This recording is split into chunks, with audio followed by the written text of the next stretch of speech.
Hello, my name is Yasmin Garcia Hernandez, and I will be talking about structural clay tile. Structural clay tiles are hollow burned clay masonry units with parallel cells made of certain mixtures, including fire clay and clay.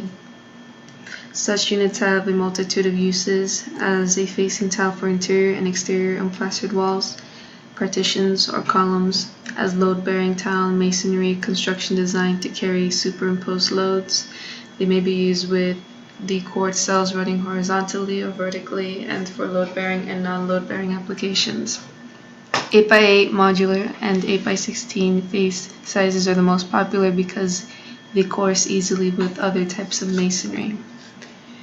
In terms of aesthetics and appeal, they can be glazed, smooth, or textured.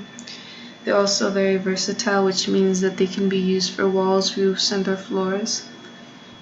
The colors can range from a light shade to a darker shade like brown, red, or black.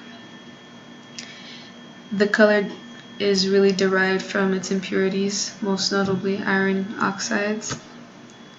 In terms of functionality, it helps regulate indoor humidity. It absorbs the water from the air, and it can work with other materials like wood and any type of masonry or concrete wall. In terms of structural integrity, structures with this type of material tend to have a long lifespan, and they can withstand strong winds.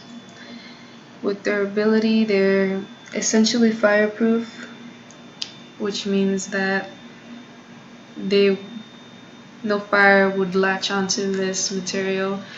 They're not made up of toxic properties, so even if they were to be near fire, it would not release any toxic fumes. Its low maintenance mitigates future carbon debt associated with refurbishment of less durable walling materials and systems. In terms of reactions and relationships, an overexposure to water can lead to the degradation of mortar. So continuous rain would not do the tiles well.